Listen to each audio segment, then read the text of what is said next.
Монголын бизнес эрхлэгч эмэгтэйчүүдийн холбооны Дорнод аймаг дахь салбар зөвлөл нь 2007 оны 1-р сарын 15-ны өдрийн 2 дугаар тогтоолоор 81 36 637 тоод батламжийг гардан авч үйл ажиллагаагаа явуулж байсан.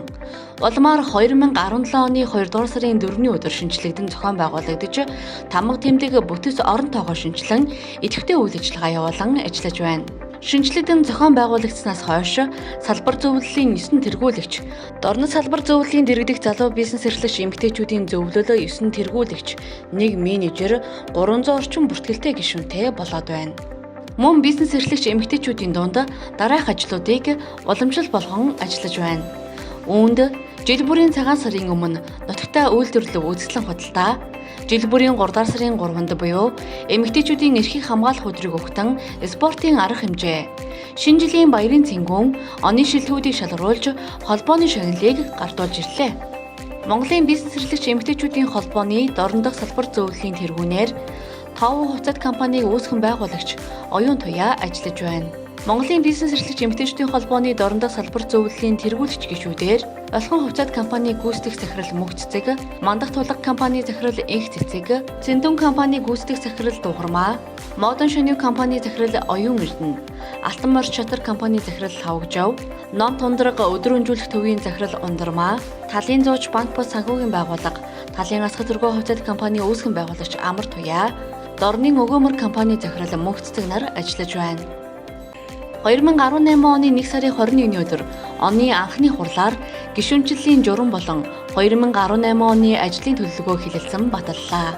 Улсын хурлын гишүүн Номтой Баяр бизнес эрхлэгч эмэгтэйчүүдийн үйл ажиллагааг дэмжин 50 сая төгрөг хандуулсан ба уг хандивыг 16 бизнес эрхлэгч эмэгтэйд хөнгөлөлтөй нөхцлөөр олголоо. Монголын бизнес эрхлэгч эмэгтэйчүүдийн холбооны баг хуралд манай салбар зөвлөлөөс тэргүүлэгч Оюун Туяа оролцсон.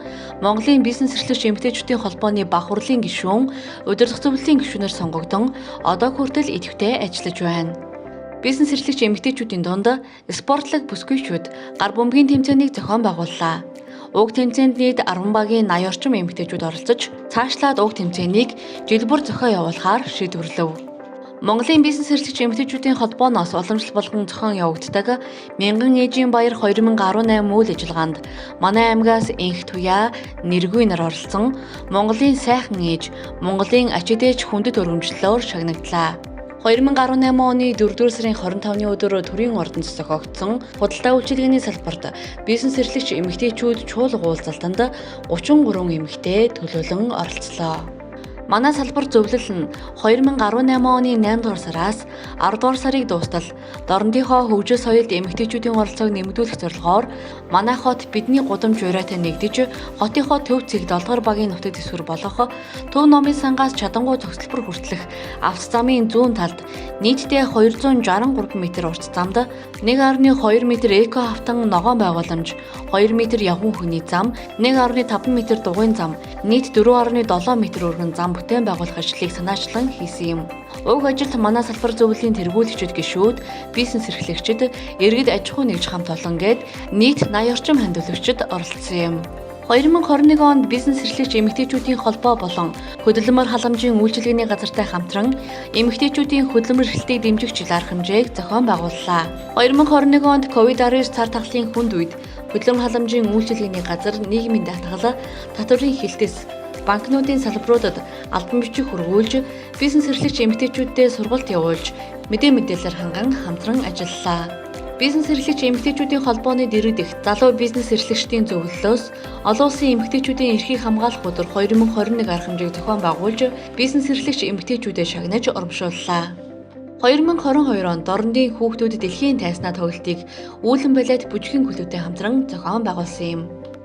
2022 онд Монголын бизнес эрхлэгч эмэгтэйчүүдийн холбооны 30 жилийн ойн баярт бизнес эрхлэгч эмэгтэйчүүдийн хамтаар оролцлоо. 2023 оны 3 дугаар сард жижиг худалдааны бизнес эрхлэгч нарт сургалт хөгжлийн үйл ажиллагааг зохион байгуулж, цаашид сар бүр хэрэгжүүлж байхаар төлөвлөлөө. 2023 оны 4-р сарын 10-ны өдөр Дорнод аймгийн Халхголон Матад Булган Сүхбаатар аймгийн Эрдэнэ цагаан сумын хэмжээнд гарсан байгалийн гамшиг галт төмөрт өртсөн айл өрхүүдэд туслах зорилготой мөнгөн хандив болон хувцас хүнс бусад хандивын аяныг 4-р сарын 22-ны өдөр хүртэл явуулсан билээ. Тус хандив аянд аж ахуй нэгж байгууллага бизнес эрхлэгчид хувийн хөвчлөгийн иргэд өргөнөөр оролцлоо. Хандивт нийтдээ 76 хүний 6,477,999 төгрөг цугларсан бөгөөд хувцас хүнсээ бусад хандивт 113 хүн нийтдээ 189 хандивлагч оролцсон юм. Нийт 189 хандивлагчаас шүүр, тан, совд, хоолой, гадна бараа, эсклад хүнсний 109 бизнес эрхлэгчид тус хандивт нэгдсэн юм. Бизнес эрхлэгчдийн хандивлсан хувцас гутлыг айл тус бүрийн гишүүдийн насанд тохируулан ангилж хайрцаглаж бэлтэн байгалийн гамшигт өртсөн айл өрхүүдэд тусламжийн барааг хүлээлгэн өглөө. Нийтдээ 15 айл өрхүүд хүлээлгээ өгсөн бөгөөд мөн байгалийн гамшигт өртсөн айл өрхүүдээс 3 айлыг сонгон 104 толгой малаар малжуулсан юм. 2023 оны 6 дугаар сарын 5-нд дорнос салбар туг гардан авах ёслолын үйл ажиллагааг зохион байгуулав. Мөн тус оны 6 дугаар сард Сүхбаатар аймагт салбарын туг гардуулах үйл ажиллагааг зохион байгууллаа. 2023 оны 10 дугаар сарын 3-нд Монголын бизнес эрхлэгч эмэгтэйчүүдийн холбооны дорнос салбар зөвлөлийн санаачлагаар бизнес эрхлэгч эмэгтэйчүүдийг хөгжүүлэх дэд хөтөлбөрийг 1 сарын хугацаатаагаар Бэст сургалтын төвтэй хамтран амжилттай зохион байгуулсан юм. 2023 оны 11-р сарын 24-өөс 25-нд шин сэргэлтийн бодлого зүүн бүсийн бизнес эрхлэгч эмэгтэйчүүдийн чуулга уулзалтанд оролцлоо.